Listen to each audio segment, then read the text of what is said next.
नारायणं नमस्कृत्य नरं चैव नरोत्तमं देवीं सरस्वतीं व्यासं ततो जयमुदीरयितं करोति वाचालं पुनः भजते गिरिं यत्कृपातमहं वन्दे परमानन्दमाधवं प्रियमप्रभुतरोर्गणितं फलं शुभमुखादं तद्रवसंयुतं कृतभागवतं रसमालय मुहुरो रसिकाभ्युभावुगा ॐ व्यासं भजतनुत्तारं सत्यपौत्रमकरभजं वरासरात्मनं तन्दस्कतातन्तपूर्तिं ॐ व्यासाय विष्णुरूपाय व्यासरूपाय विष्णवे नमो वै ब्रह्मनिधये वासिष्ठाय नमो नमः ॐ श्रीपरमात्मने नमः ॐ नमो भगवते वासुदेवाय। एकादश स्कंध अध्याय 21 वर्तमान गुण दोष गुण कौन दोष कौन विधि निषेध गुण दोष ये सब संपर्क में वर्णना चलती बर्तमान किसी जाइए बाकी अच्छी 30 देखा हिंसा विहारा लब्धि पशु सुसुखेच्छया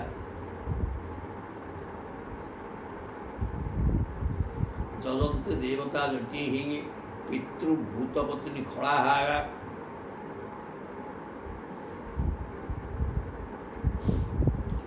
ये प्रकार खड़ा खड़ज खराब चिंता दुर्बुद्धि लोक गुड़ा कौन करेंगे जो मान केवल संसार भर कूट कपट छंद माया करी स्वार्थ व्यक्त किसी जानते ये प्रकार खड़ लोक गुड़ाक कौन करती इंद्रिय तृप्ति निमंते यज्ञ करी पितृ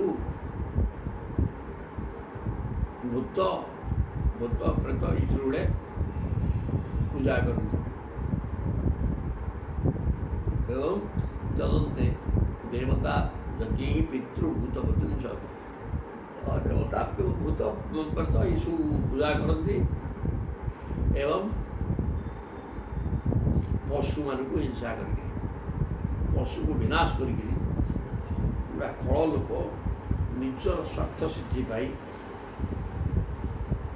देवता पितृ एवं भूत प्रवृत्ति पूजा करती एवं से निज पशु मान को हत्या करती स्वप्नोपमं अमुं लोकम असंतं श्रवण प्रियम आशीषो हृदय संकल्प्य त्यजंत्यर्थान तथा भणिकी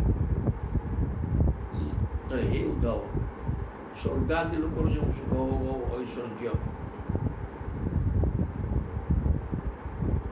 स्वप्नोपमं अमुं लोकम असंतं श्रवणा प्रिय स्वर्ग लोक गोटे अच्छी कि नहीं किए देखी कौन सुख भोग किए देखी गुड़ा केवल शुणिया कथा स्वप्नोपमं स्वप्न जमी मिथ्या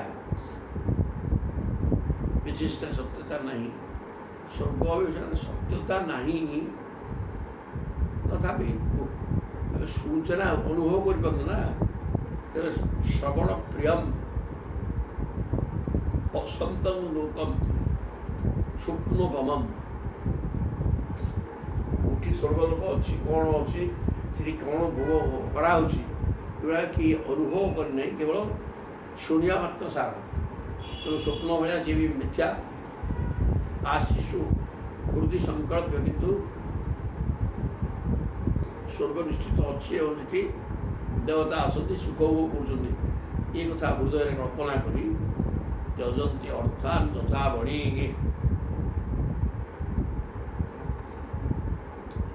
शुणा श्रुतिबद्ध होता है तेणु अविवेकी व्यवसायी अधिक लाभ पाइबा आशारे निज मूलधन हर बसला भाया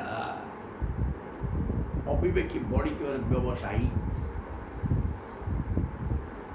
व्यवसायी कौन कर निज पैसा खटे केमी अधिका लाभ लगी जाए केमी आसिक मूल चले मूल पड़ाई जाए ठीक सेमती जोर पैसा अच्छी तो यज्ञ करवा पशुबद्ध कर स्वर्गलोक भोग करा कि से स्वर्गलोक स्वप्न भाया मिथ्या अच्छी कि नहीं कि अनुभव करनी केवल शुणा मिलूँ से शुणा मध्यम ये बर्तमान असाधु बड़ी सेमती ସମସ୍ତ ପଇସା ଖଟେଇ ଅଧିକା ଲାଭ ଆଶାରେ ପଇସା ଯେଉଁ ଖଟେଇଥିବ ଦେଖିଲା ଆସି ମୂଳ ବି ପଳାଇବ।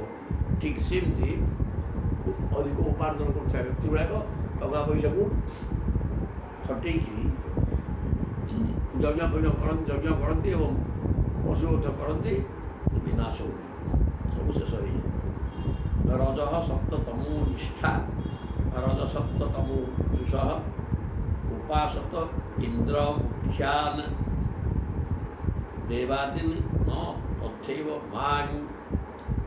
ତେଣୁ ରଜ ସତ୍ଵ ତମୁ ନିଷ୍ଠା, ରଜ ସତ୍ଵ ଏବଂ ତମ ଗୁଣ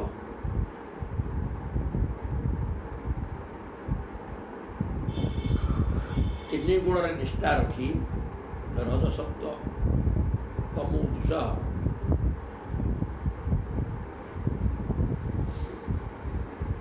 ସେମାନେ ନିଜ ସତ୍ୱଗୁଣ ରଜଗୁଣ ତମଗୁଣର ବଶବର୍ତ୍ତୀ ହୋଇ ସତ୍ୱଗୁଣୀ ରଜଗୁଣୀ ଓ ତମଗୁଣୀ ଇନ୍ଦ୍ରାଦି ଦେବତାମାନଙ୍କୁ ରଜ ସତ୍ୱ ତମ ଯୁଷା ରଜତମ ସତରଜତମ ତିନି ଗୁଣ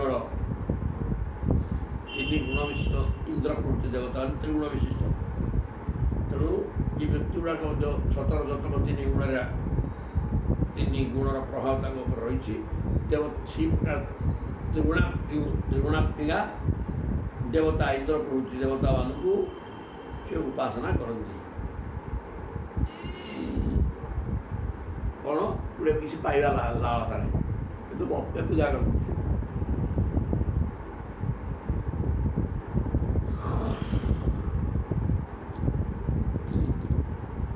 ପ୍ରଭୁ କହୁଛନ୍ତି ମୋତେ କିନ୍ତୁ ପୂଜା କରନ୍ତି ନାହିଁ। ସେମାନେ ଠିକ୍ କରୁନାହାନ୍ତି ବା ଠିକ୍ ବୁଝିପାରୁନାହାନ୍ତି। ସମସ୍ତଙ୍କ ଭିତରେ ମୁଁ ଅଛି, ମୁଁ ଥିବାରୁ ସେ ଇନ୍ଦ୍ର ଅଛି, ଯେଉଁ ଦେବତାଙ୍କୁ ପୂଜା କରୁଛନ୍ତି କି ଭୂତ ପ୍ରେତ ତାଙ୍କ ଭିତରେ ମୁଁ ଥିବାରୁ ସେ ଅଛନ୍ତି। ନହେଲେ ମୋ ବ୍ୟତୀତ ଏଠି ସଂସାରରେ କିଛି ନାହିଁ, ମୁଁ ଅଛି କେବଳ, ଆଉ କେହି ନାହାନ୍ତି। ତେଣୁ ସେମାନେ ବିଧିପୂର୍ବକ କରୁନାହାନ୍ତି ପୂଜାଟା। ଇନ୍ଦ୍ର ପ୍ରଭୃତି ଦେବତାମାନଙ୍କୁ କାମନା ପ୍ରତି ଉଦ୍ଦେଶ୍ୟରେ ବଳି ଫଳି ଦେଇକି ପୂଜା କରୁଛନ୍ତି। ବଳି ଦେଇ ଜୀବନ ଅନ୍ୟର ଜୀବ ହତ୍ୟା କରି କରୁଛନ୍ତି। କିନ୍ତୁ ମୋତେ ପ୍ରକୃତ ପ୍ରତ୍ୟେକ ଭିତରେ ମୁଁ ଅଛି, ମୁଁ ହିଁ ପ୍ରକୃତ ଆରାଧ୍ୟ, ଏକଥା ସେ ବୁଝିପାରୁନାହାନ୍ତି। ଇଷ୍ଟ୍ରିଏ ହ ଦେବତା ଯଜ୍ଞୀ ଗତ୍ୱା ରଂସ୍ୟାମହେ ଦିବି ତସ୍ୟାନ୍ତର ଇହ ଭୂୟାସ୍ମ ମହାଶାଳା ମହାକୁଳାହାରା ଇଷ୍ଟ୍ୱା ଇହ ଦେବତା ଯଜ୍ଞୀ। ଇହ ଲୋକରେ ବର୍ତ୍ତମାନରେ ଯଜ୍ଞ ମାଧ୍ୟମରେ ଦେବତାମାନଙ୍କୁ ଖୁସି କରି ଗତ୍ୱା ରଂସ୍ୟାମହେ ଦିବି ବଳେ ଆମେ ସ୍ୱର୍ଗକୁ ଯାଇକିରି ସ୍ୱର୍ଗ ଐଶ୍ୱର୍ଯ୍ୟ ଭୋଗ କରିବା, ସ୍ୱର୍ଗରେ ଐଶ୍ୱର୍ଯ୍ୟ ଭୋଗ କରିବା। କାରଣ ଏଠି ଦେବତାମାନଙ୍କୁ ଆମେ ଖୁସି କଲେ ଯଜ୍ଞ କରିକି ତସ୍ୟାନ୍ତ ଇହ ଭୂୟାସ୍ମ।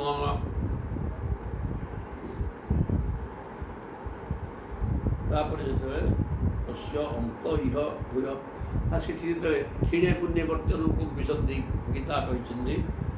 ତେଣୁ ଯେତେବେଳେ ସେଠି ପୁଣ୍ୟ କ୍ଷୟ ହେଇଯିବ, ଯେତେବେଳେ ପୁଣି ଇହ ଭୂୟା ପୁଣି ଆସିକି ମର୍ତ୍ତ୍ୟରେ ଜନ୍ମଗ୍ରହଣ କରିବା। ମହାଶାଳା ମହାକୁଳାହାରା ଏଠି ଆସିଲେ ଆମେ ପ୍ରଚୁର ସମ୍ପତ୍ତିର ମାଲିକ ହେଇଯାଇଥିବା ଏବଂ ଉଚ୍ଚ କୂଳରେ ଜନ୍ମ ହେଇଥିବା।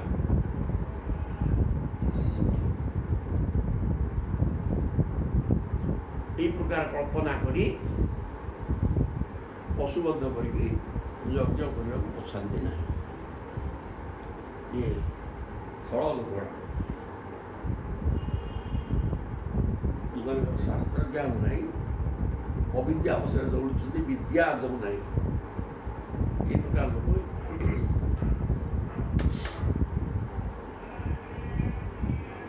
ସତରଜତମ ଗୁଣ ବିଶିଷ୍ଟ ଲୋକଗୁଡ଼ା ସତରଜତମ ଗୁଣୀ ଇନ୍ଦ୍ରାଦି ଦେବତାଙ୍କୁ ପୂଜା କରନ୍ତି। ସେଇକିରି ଆମେ ସ୍ୱର୍ଗ ଭୋଗ କରିବା, ପୁଣି ଆସିକିରି ମର୍ତ୍ତ୍ୟ ଲୋକ ଯାହା ଆହୁରି ଐଶ୍ୱର୍ଯ୍ୟ ଭୋଗ କରିବା। एवं पुष्टितया वाचा व्याख्येत मनुषां नृणां मानिनां सात्तिस्तब्धानां मद न वार्तापि न रोचते एवं पुष्टितया वाचा एवं पुष्पितया वाचा ଏଇଭଳିଆ ବେଦ ବଚନ ବା ବ୍ରାହ୍ମଣମାନଙ୍କ କଥାରେ ଯେ ଯଜ୍ଞ କର ଐଶ୍ୱର୍ଯ୍ୟ ଭୋଗ କରିବ। ଏ କଥା ଶୁଣିକିରି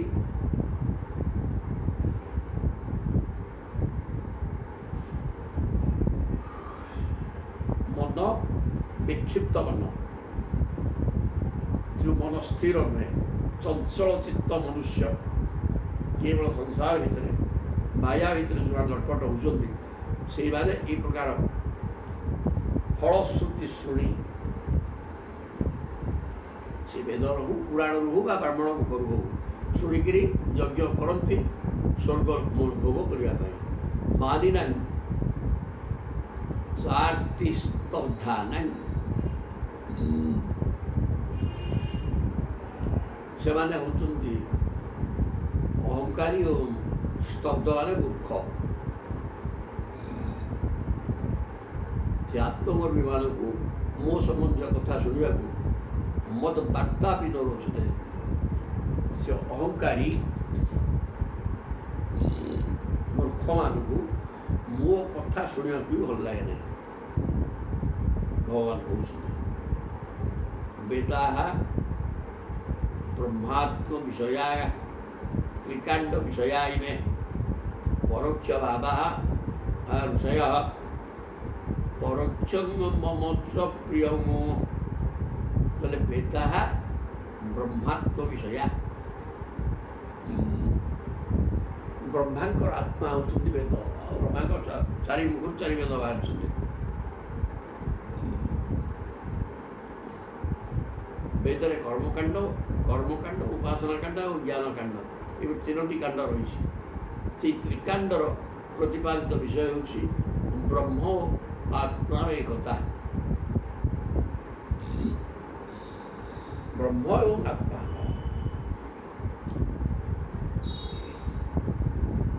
ଜୀବାତ୍ମା ଏବଂ ପରମାତ୍ମାଙ୍କର କଥା ରହିଛି, ଯେଉଁଟା ଉଭୟକୁ ଏକ ବୋଲି କରିକିରି ଅହଂ ବ୍ରହ୍ମସ୍ମି ଅନୁଭବ କରିବା। ଏ ତ୍ରିକାଣ୍ଡ ମାନେ ଜ୍ଞାନକାଣ୍ଡ, କର୍ମକାଣ୍ଡ ଏବଂ ଉପାସନା କାଣ୍ଡ, ଏ ତିନି ରହିଛି ବେଦରେ, ଯେଉଁଥିରେ ବ୍ରହ୍ମ ଏବଂ ଆତ୍ମା ସମ୍ପର୍କରେ କୁହାଯାଇଛି। ପରୋକ୍ଷ ବାଦାଃ ଋଷୟଃ, ସବୁ ମନ୍ତ୍ର ସମସ୍ତ ମନ୍ତ୍ରଦ୍ରଷ୍ଟା ଋଷି ଏହି ବିଷୟରେ ଖୋଲାଖୋଲି କହି ନ ଦେଇ ଋଷିମାନେ ସବୁ ପରୋକ୍ଷରେ କହିଛନ୍ତି। ପ୍ରତ୍ୟକ୍ଷ ବାଦ କିଛି ନାହିଁ। ଯାହା କୁହାଯାଇଛି ପ୍ରତ୍ୟକ୍ଷରେ ଗୋଟେ ପ୍ରକାର ଅର୍ଥ ହେଉଥିବ,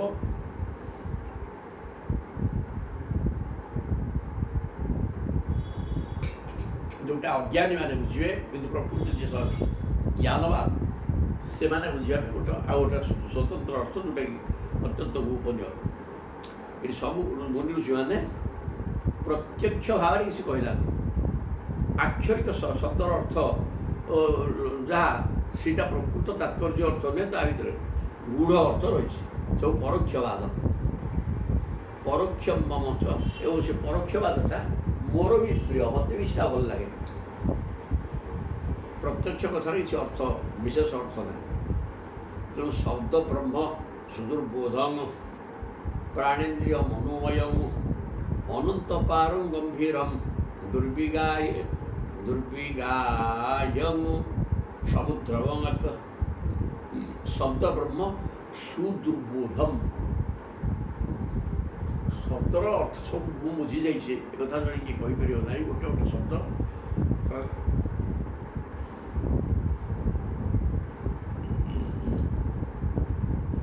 ଲକ୍ଷଣା ବ୍ୟଞ୍ଜନା, ଅଭିଧା ଲକ୍ଷଣା ବ୍ୟଞ୍ଜନା ହେଇକିରି ତିନିଟା ଅର୍ଥ ଆସିବ। ଇଏ ତ ଗୋଟେ ଦିଗରେ ବାହାରିବ।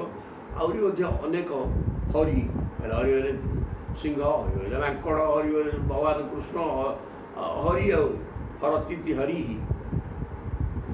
ତେଣୁ ଇଏ ଗୋଟେ ଗୋଟେ ଶବ୍ଦ ଅନେକ ଅର୍ଥ ଅଛି। ତେଣୁ ଶବ୍ଦ ବ୍ରହ୍ମ ସୁଦୁର୍ବୋଧମ, ଏକାକ୍ଷର ଶବ୍ଦ ବି ଅଛି, ଗୋଟିଏ ଅକ୍ଷରରେ ଗୋଟିଏ ଅର୍ଥ ବାହାରିବ। ତେଣୁ ଏହି ପ୍ରକାର ଶବ୍ଦ ବ୍ରହ୍ମ ଅତ୍ୟନ୍ତ ଦୁର୍ବୋଧ, ପ୍ରାଣ ଇନ୍ଦ୍ରିୟ ମନୋମୟ। ସେମାନେ ମୋର ହିଁ ମୂର୍ତ୍ତି। ତେଣୁ ବେଦର ରହସ୍ୟ ବୁଝିପାରିବା ଅତ୍ୟନ୍ତ ଦୁଷ୍କର।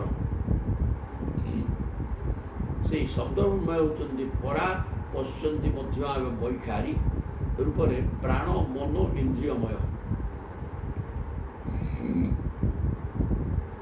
ପରା ପଶ୍ୟନ୍ତି ଓ ମଧ୍ୟ ଆଗାମୀ। ପରାଟା ପ୍ରାଣ, ପଶ୍ୟନ୍ତି ମନ, ମଧ୍ୟ ହେଲା ଇନ୍ଦ୍ରିୟମୟ। ପ୍ରାଣ ଇନ୍ଦ୍ରିୟ ଏବଂ ମନୋମୟ ହେଉଛନ୍ତି ଶବ୍ଦ ବ୍ରହ୍ମ ଏବଂ ଦୁର୍ବୋଧ୍ୟ। ଅନନ୍ତ ପାରଂ ଗମ୍ଭୀରମ୍, ତା ସମୁଦ୍ର ପରି ଅସୀମ ଓ ଗଭୀର, ତାକୁ ମାପିବାର ଅତ୍ୟନ୍ତ ଦୁଷ୍କର। ବଡ଼ ବଡ଼ ବିଦ୍ୱାନମାନେ ମଧ୍ୟ ତାର ପ୍ରକୃତ ତାତ୍ପର୍ଯ୍ୟ ନିର୍ଣ୍ଣୟ କରିପାରିନାହାନ୍ତି। ଦୁର୍ବିଗ୍ରାହ ସମୁଦ୍ର, ସମୁଦ୍ର ଯେମିତି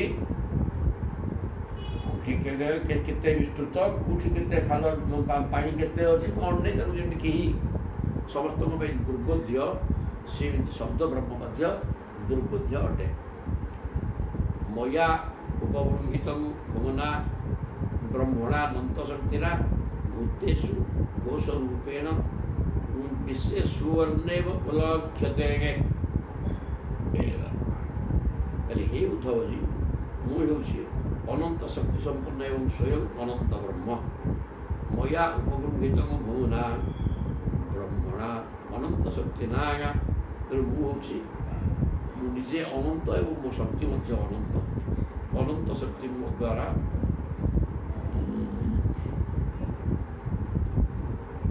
ଦେବବାଣୀ ବିସ୍ତାର କରିଛି। ମୁଁ ଏଇ ଶବ୍ଦ ବ୍ରହ୍ମକୁ ମୁଁ ହିଁ ବିସ୍ତାର କରିଛି। ଭୂତେଷୁ ଘୋଷରୂପେଣ,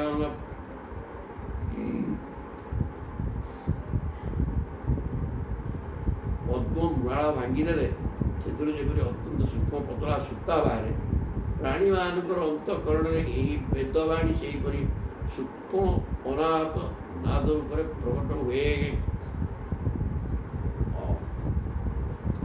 ଉଚ୍ଛେଦ ଘୋଷ ରୂପେଣ ବିଶେଷେଷୁର୍ଣ୍ଣେବ ଲକ୍ଷ୍ୟତେ। ଯେମିତି ପଦ୍ମ ନାଡ଼ ଭାଙ୍ଗିଦେଲେ ଅତ୍ୟନ୍ତ ସୂକ୍ଷ୍ମ ସୂତା ସବୁ ବାହାରେ, ସୂତା ଧଳା ଧଳା ଯେଉଁ ସୂତା, ଯେଉଁଟାକି କୌଣସି ସୂତା ସେତେ ସରୁଆ ହେଇନପାରେ। ତେଣୁ ସେମିତି ଏଇ ଯେଉଁ ବେଦବାଣୀ, ମୁଁ ଅନନ୍ତ, ମୋର ବ୍ରହ୍ମଣା ଏବଂ ଶକ୍ତି ମଧ୍ୟ ମୋର ଅନନ୍ତ। ମୁଁ ଏ ଶବ୍ଦ ବ୍ରହ୍ମକୁ ବିସ୍ତାର କରିଛି। ପ୍ରତ୍ୟେକ ଯେମିତି ପଦ୍ମ ନାଳ ଭିତରୁ ସୂକ୍ଷ୍ମ ସୂତା ବାହାରେ, ସେମିତି ଅନାହତ ନାଦ ଏ ଭିତରୁ, ପ୍ରତ୍ୟେକ ଜୀବ ଭିତରୁ ଓଙ୍କାର ନାଦ ତାର ସେ ବାହାରୁଛି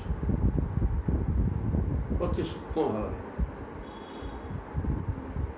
ସେ ନାଦକୁ ଶୁଣିବା ପାଇଁ ହେଲେ ସାଧନା ଦରକାର। ମନକୁ ସ୍ଥିର କରି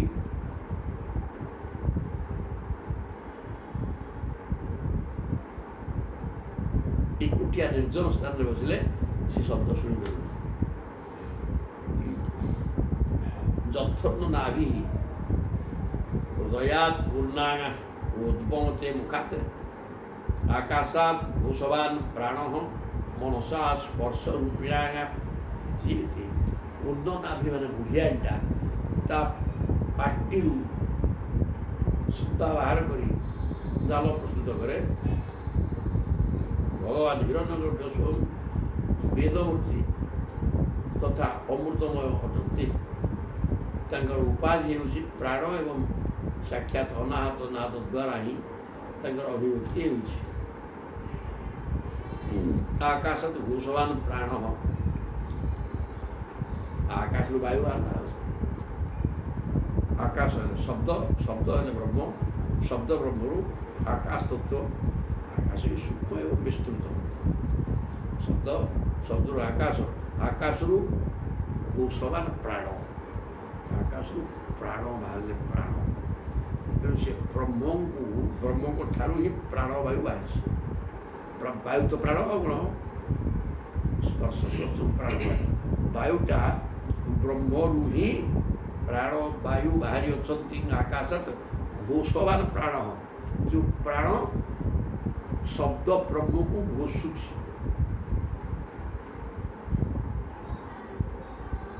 ବାୟୁ ସାଧନା କଲେ ଏ ଭିତରେ ଯେହେତୁ ଓଙ୍କାର ନାଦ ଶବ୍ଦ ବ୍ରହ୍ମରୁ ପ୍ରାଣ ବାୟୁ ବାହାରିଛି, ତେଣୁ ପ୍ରାଣ ବାୟୁର ଏକମାତ୍ର କାମ ହେଉଛି କ'ଣ ନା ଘୋଷବାନ। ସେ ହିଁ ଶବ୍ଦ ସୃଷ୍ଟି କରିବ। ତେଣୁ ଓଙ୍କାର ନାଦ ସୃଷ୍ଟି କରୁଛି ଆକାଶ ଘୋଷବାନ ପ୍ରାଣ।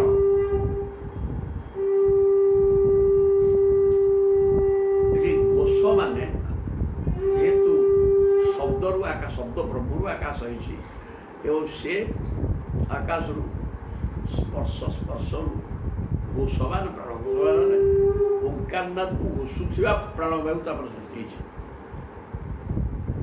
ଯେଉଁଥିରୁ ଯିଏ ବାହାରେ ତା ଗୁଣ ତା ପାଖରେ ରହେ। ତେଣୁ ଶବ୍ଦ ଘୋଷିବାଟା ହେଲା ପ୍ରାଣବାୟୁର କାମ। ତେଣୁ ଘୋଷବାନ ପ୍ରାଣ ଓଙ୍କାରନାଥକୁ ଘୋଷୁଥିବା ପାଠ ଚମତ୍କାର ହେଲା। ଘୋଷୁଥିବା ପ୍ରାଣବାୟୁ ଶବ୍ଦ ବ୍ରହ୍ମରୁ ବାହାରିଲେ ମନସା ସ୍ପର୍ଶ ରୂପିଣୀ। ସ୍ପର୍ଶାଦି ବର୍ଣ୍ଣ ବିଷୟରେ ସଂକଳ୍ପ କରୁଥିବା ମନୋରୂପୀ ନିମିତ୍ତ କାରଣ ଦ୍ୱାରା ଅନନ୍ତ ଅପାର ଅନେକ ମାର୍ଗଯୁକ୍ତ ବୈଖାରୀ ରୂପୀ ବେଦବାଣୀକୁ ହୃଦୟ ଆକାଶରୁ ପ୍ରକଟିତ କରନ୍ତି ଏବଂ ପୁଣି ନିଜ ମଧ୍ୟରେ ଦୀନ କରିଦିଅନ୍ତି।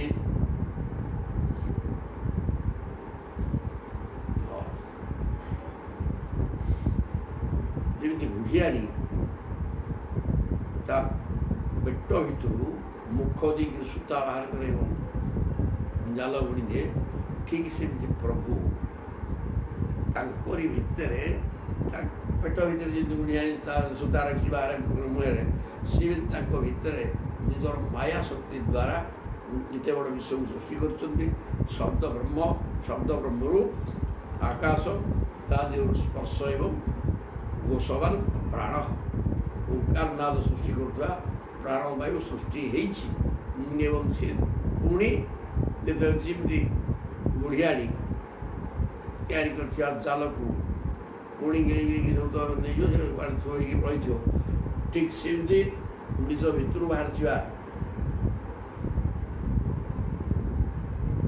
ପ୍ରାଣବାୟୁ ଯୁକ୍ତ ସମସ୍ତେ ପ୍ରାଣବାୟୁକୁ ଧରିକି ବଞ୍ଚୁଛନ୍ତି ନା କିଏ କେମିତି ବଞ୍ଚିବ ନହେଲେ ସବୁ ପୁଣି ନିଜ ଭିତରୁ ଜଗତ ସୃଷ୍ଟି କରିଦେବେ। ପାଞ୍ଚ ଭୌତିକ ଜଗତକୁ ସୃଷ୍ଟି କରି ତିନି ଗୁଣ ସହିତ ତିନି ଗୁଣର ଖେଳ ହେଉଛି ଜଗତ। ତା ଭିତରେ ବିରାଟ ଜଗତ ସବୁ ସୃଷ୍ଟି ହେଲା, 84 ଲକ୍ଷ ଜୀବଜନ୍ତୁ। ସେ ଭିତରୁ ବାହାରିଲା ଯେମିତି ବୁଢ଼ିଆଣୀ ଜାଲ ତା ପାଟି ଭିତରୁ ବାହାରେ ପୁଣି ତା ଭିତରେ ପଶିଯାଏ, ସେମିତି ସେ ମାୟା ଶକ୍ତି ଦ୍ୱାରା ଜଗତକୁ ସୃଷ୍ଟି କରିଦେଉଛନ୍ତି ପ୍ରଭୁ, ପୁଣି ତାଙ୍କ ଭିତରେ ରଖିଦେଉଛନ୍ତି। ତାରି ପେଟରୁ ବାହାରୁଛି ସୂତା, ତାରି ପେଟରେ ପୁଣି ରହୁଛି। ସେମିତି ପ୍ରଭୁ ନିଜର ମାୟା ଶକ୍ତି ଦ୍ୱାରା ନିଜ ଭିତରେ ନିଜକୁ ତିଆରି କରିବାର ପୃଥିବୀ, ନିଜ ଭିତରେ ନିଜକୁ ମାନେ ପୃଥିବୀଟା ନିଜେ ସେଟା ବିଶ୍ୱରୂପ ତିଆରି କରିକି ସର୍ବସମକ୍ଷରେ ଦେଖାଉଛନ୍ତି, ପୁଣି ସବୁ ତାକୁ ନେଇଯାଉଛନ୍ତି। ଆଉ ଏଇ ତ ପାଠ ବୁଢ଼ିଆଣୀ ଭଳିଆ ଛନ୍ଦୁମୟ ଅମୃତମୟ ସହସ୍ର ପଦବୀ ପ୍ରଭୁ ଓଙ୍କାରତ ବ୍ୟଞ୍ଜିତ ସ୍ପର୍ଶ ସ୍ୱରା ସ୍ୱରୁଷ୍ମାନ୍ତ ପୁଂସ୍ତଭୂଷିତାଂ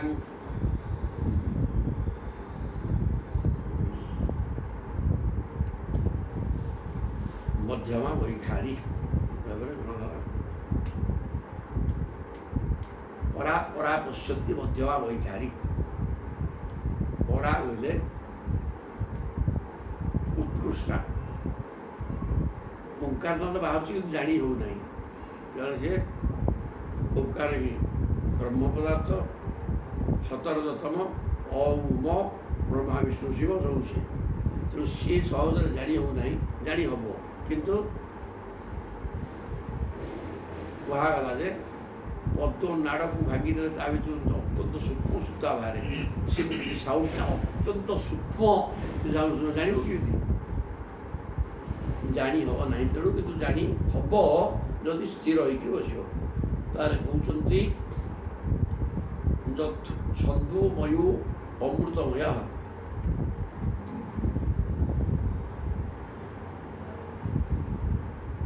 ବେଦ ହେଉଛନ୍ତି ଅନେକ ଛନ୍ଦରେ ତିଆରି। ବୈଦିକ ଛନ୍ଦ ହେଲା 7ଟା। ଅମୃତମୟ ଏବଂ ତାହା ଅମୃତ ନ ମୃତ ଅମୃତ ଆଉ କ'ଣ, ଯାହା ପାଠ କଲେ ମୃତ୍ୟୁ ସମ୍ପର୍କରେ ଜ୍ଞାନ ହୋଇଯିବ। ଏଠି କେହି ମରୁନାହାନ୍ତି ବୋଲି ପ୍ରମାଣ ହେଇଯିବ। ତେଣୁ ସେ ଅମୃତମୟ ସହସ୍ର ପଦବୀ ପ୍ରଭୁ।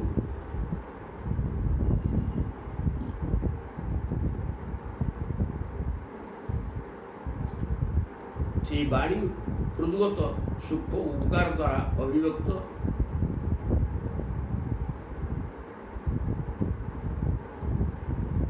ব্যঞ্জিত ওঙ্কারাৎ ব্যঞ্জিত ସବୁ ହିଁ ଏକ ଓଙ୍କାର। ଓମ୍ ଇତି ଏକାକ୍ଷର ବ୍ରହ୍ମ ଏଟା ମଧ୍ୟ କହୁଛନ୍ତି। ତେଣୁ ଓଙ୍କାର ହେଉଛନ୍ତି ଏକାକ୍ଷର ଅକ୍ଷର ବ୍ରହ୍ମ। ଓମ୍ ତେଣୁ ଅକ୍ଷରାଣେ ଅକାର ଶ୍ରୀ। ଅକ୍ଷର ଭିତରେ ମୁଁ କହିଲି ଅକାର, ତେଣୁ ଅଟା ସବୁ ବର୍ଣ୍ଣ ଭିତରେ ଅଛି। ଖତେ ହେଲା ବି କହିବ କ କହିଲା କି ହଳନ୍ତ କ ଦିହରେ ଅ ରହିଲା। କ କହିଲେ ପ୍ରକୃତିର ହଳନ୍ତ କଟା, କିନ୍ତୁ ତା ଭିତରେ ଅ ରହିଛି। ଯେମିତି ଶରୀର ମଲାଟା ତା ଭିତରେ ପ୍ରଭୁ ଥିବାରୁ ସେ ବଞ୍ଚିଛି। ତେଣୁ ଅ ହେଉଛନ୍ତି ଅକ୍ଷରାଣ ଅକାର ଶ୍ରୀ। ଓଙ୍କାର ଭିତରେ ବି ଅକାର ଅଛି। ପ୍ରତ୍ୟେକ ଶବ୍ଦ ଭିତରେ ଅକାର ଅଛି, ବିନା ଅକାରରେ ଶବ୍ଦ ନାହିଁ। ଯେମିତି ବିନା ପ୍ରଭୁରେ ସଂସାରରେ କିଛି ନାହିଁ। ଯିଏ ଅଛି ପ୍ରଭୁ ଥିବାରୁ। ସୁନ୍ଦର କଥା। ଛନ୍ଦୋମୟ ଅମୃତମୟ ଓଙ୍କାର ବ୍ୟଞ୍ଜିତ। ଏଠି ଯେତେ ସହସ୍ର ଶବ୍ଦ, ଲକ୍ଷ ଲକ୍ଷ କୋଟି କୋଟି ଶବ୍ଦ ସବୁ ରହିଛି, ସବୁ ଓଙ୍କାର ଠାରୁ ସୃଷ୍ଟି ହେଇଛନ୍ତି ବ୍ୟଞ୍ଜିତ। ସ୍ପର୍ଶ ବର୍ଣ୍ଣ ଅଛନ୍ତି। ସ୍ପର୍ଶ ବର୍ଣ୍ଣ କିଏ? କାଦୟୁ ମାବସାନାଃ ସ୍ପର୍ଶାଃ। କ ଠାରୁ ମ ପର୍ଯ୍ୟନ୍ତ ସ୍ପର୍ଶ ବର୍ଣ୍ଣ। କ ମାନେ କ ଚ ଟ ଦ ପ ଖଚର ତପ ଖଚର ଚପ ଗଜର ଦବ ଘଟର ଧବ ଓ ନ୍ୟ ଣ ମ ନ ଅନ୍ୟ ନମ ଓ ନ୍ୟ ଣ ନ ମ। ଇଏ ହେଲେ କେତୁଟା? 5 × 5 = 25 ବର୍ଣ୍ଣ। ଏମାନଙ୍କୁ ସ୍ପର୍ଶ ବର୍ଣ୍ଣ କୁହାଯାଏ। ତାପରେ ଆସିବେ ସ୍ୱର ବର୍ଣ୍ଣ। ସ୍ପର୍ଶ ଏହା এই ବ୍ୟାକରଣ ପାଠ। ସ୍ୱର ଆସିଗଲେ ସ୍ୱର ବର୍ଣ୍ଣ ହେଲା 13ଟା। ହ୍ରସ୍ୱ ଦୀର୍ଘସ୍ୱର ହେଇକି ଦିଗାରେ ବିଭକ୍ତ ହେଇଛି। ଇଏ ହେଲେ 13। ଉଷ୍ମ ବର୍ଣ୍ଣ ଆସିଲେ ସ୍ୱର ଉଷ୍ମ। ଉଷ୍ମ ମାନେ ସଦ ଉଷ୍ମାନ। ସଲ କହିଲେ କ'ଣ? ସ ସ ସ ହ ସରେ ହଳେ ସରେ ହଳେ ସ ସ ସ ହ। ଏ 4ଟା ଯାକ ଉଷ୍ମ ବର୍ଣ୍ଣ। ଗରମ ଗରମ ଲାଗିବ ଉଷ୍ମ। ତାପରେ ଅନ୍ତସ୍ଥ ଜଣୋତ୍ୟସ୍ତା ଜବର ଟଲଣ ଜବର ଲ ଜବର ଟଲଣ। ଏ 4ଟା ହେଲା ଅନ୍ତସ୍ଥ ବର୍ଣ୍ଣ।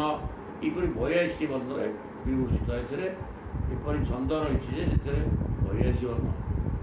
50 ବର୍ଣ୍ଣ ହେଇଦେଇ 50 ବର୍ଣ୍ଣ ବୋଲି କୁହା 82 ବର୍ଣ୍ଣ ହେଲା। ଲେମ୍ବୁ ହେଇଛି ନା 9 3ଟା ସ୍ୱର 9 4।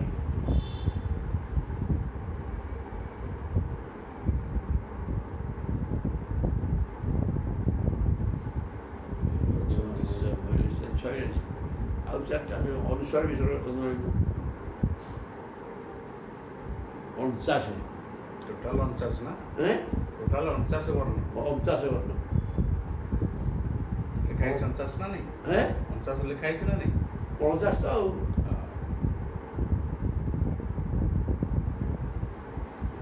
ତେଣୁ କହିଲେ ବିଚିତ୍ର ଭାଷା ବିତତା ଛନ୍ଦୋଭିଃ ଚତୁରୁତ୍ତରୈଃ। 13ଟା ସ୍ୱର ହେଲେ ଅ ଆ ହ୍ରସ୍ୱ ହଉ ହ୍ରସ୍ୱ ଲୁ ଦୀର୍ଘ ଲୁ ଲୁ ରୁ ରୁ ଯୋଡ଼େ ଏ ঐ ଓ ଏ ୟୋ ଏ ঐ ଓ ଲୁ ହଁ ରୁ ଚାରିଟା। ହଁ ଅ ଆ ହର୍ଷେଇ ଦୀର୍ଘେଇ ହର୍ଷଉ ଦୀର୍ଘଉ ଏ ଐ ଓ ଔ ଲୁ। ହେଲା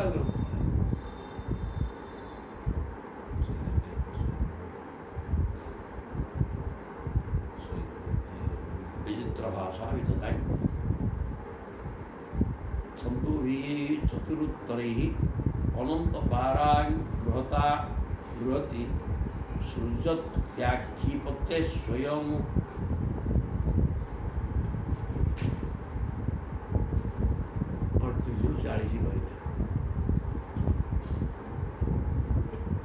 ଏଥିରେ ଏପରି ଛନ୍ଦ ରହିଛି ସେଥିରେ ଉତ୍ତରୋତ୍ତର ଚାରି ଚାରିଟି ବର୍ଣ୍ଣ ବଢ଼ି ଚାଲେ ଏବଂ ସେସବୁ ଦ୍ୱାରା ତା ବିଚିତ୍ର ଭାଷା ଉପରେ ବିସ୍ତୃତ ହୋଇଛି। ବିଚିତ୍ରା ଭାଷା ବିତତା ଛନ୍ଦୋଭି ଚତୁରୁତ୍ତରୈଃ ଅନନ୍ତପାରାଂ ବୃହତି ସୃଜତି ଆକ୍ଷିପତେ ସ୍ୱୟଂ। ଏମିତି ଏଇ ଯେଉଁ ବର୍ଣ୍ଣ ସବୁ ରହିଲା 49 ତାରି ଭିତରେ ବର୍ଣ୍ଣ ସବୁ ମିଶିକିରି ସବୁ ଶବ୍ଦ ହୋଇଛି ଅର୍ଥ ପ୍ରକାଶ କରିବା ଭଳିଆ।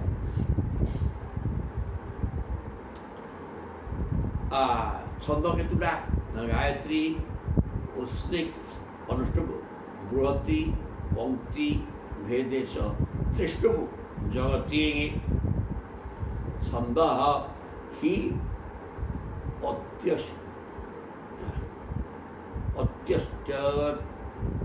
ଜଗତ ବିରାଟ ଅତି ଛନ୍ଦ ଅତ୍ୟଷ୍ଟି ଅତି ଜଗତି ଅତି ବିରାଟ ଏପରି ହେଉଛି।